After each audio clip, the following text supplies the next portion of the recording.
You've been practicing TOEFL speaking for weeks, but your score isn't moving. You really need 22, 26, or even higher for your dream school or job. So naturally, you feel stuck. My name is Lee E. I'm a non-native speaker of English myself. I've gotten 30 in TOEFL speaking multiple times, and I've helped more than 2,000 students in the past 8 years. So I understand that frustration. After analyzing more than 250 task 1 questions, I found out that the majority of the questions can be answered by 3 logic chains. Let's see how chain 1 helps solve questions like this. Would you prefer to work in a big company or a small company? If your reason is about building personal connections, then you might choose to work at a big company.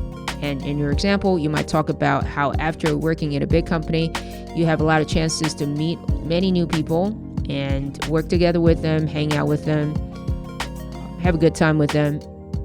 In the end, you made a lot of great new friends. However, if you're using building lasting relationships as an example, you might choose to work for a small company. And in your example, you can talk about how after working in a small company, you are able to interact with the same group of people very frequently. You eat together, work together, hang out together, spend time together, understand one another very well. Because of this, in the end, you become really, really good friends. There are 2 other chains of benefits that are equally useful in solving TOEFL independent speaking questions and academic discussion writing questions. The second chain is about improving performance or efficiency at work or school through A, having the right mindset, B, interacting with other people, C, building skills. So let's discuss real quick. If we want to use the chain 2 logic to analyze our previous question, the big company, small company question, would you choose to work in a big company or a small company? Okay. If your goal is to perform better overall in your career and you want to find a place that gives you the most motivation, helps you learn from very smart people, interact with them, and helps you gain very tangible skills like communication and analyzing data, would you choose to work in a big company or a small company? And the third chain is about immersing yourself in activities and forget about worries so you will feel less stressed and more energized. So let's be creative here. If you want to feel less stressed, do you want to work in a big company or a small company?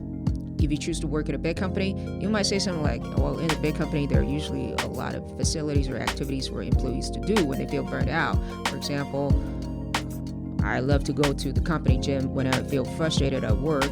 There, I can immerse myself in working out for a good 20 minutes, doing all kinds of weight training, running on a treadmill, sweating, which helps me temporarily forget all my worries at work, and doing so help boost my serotonin or dopamine.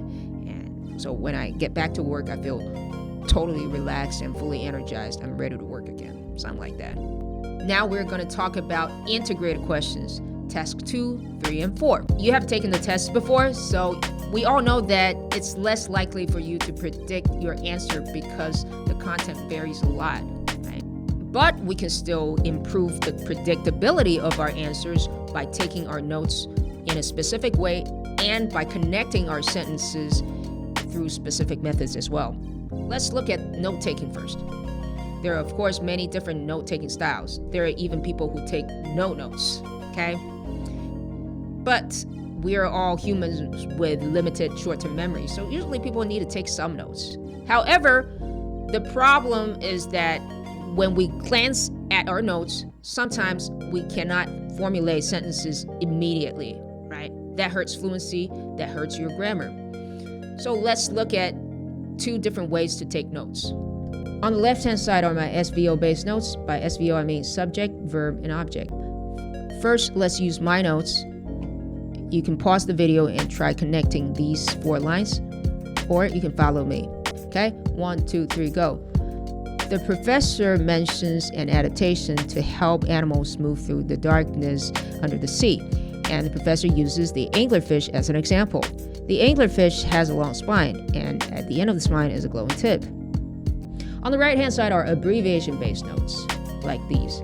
They're more like nouns and symbols. Because it's missing verbs, it's kind of hard for me to come up with verbs on the spot. it's very likely that my speaking rate will be slow and some of the word use will not be correct. If everything is still too theoretical for you, you can join our 2-day challenge. The sign-up link is below. TOEFL speaking is challenging, but there are predictable steps that you can take to break that status quo and improve your score. Keep on being open-minded and work hard, and really drill those predictable steps into your muscle memory. At the same time, be patient with your muscle memory. Be patient with your neurons. Because a lot of time, it's not that we don't know the techniques or methods. It's more like we are very upset about ourselves. We really want muscle memories to form overnight. But we are not ChatGPT. We don't form algorithms overnight. Okay? So maybe in the future, we will be able to do that. But until then, we work hard and we work together. Okay?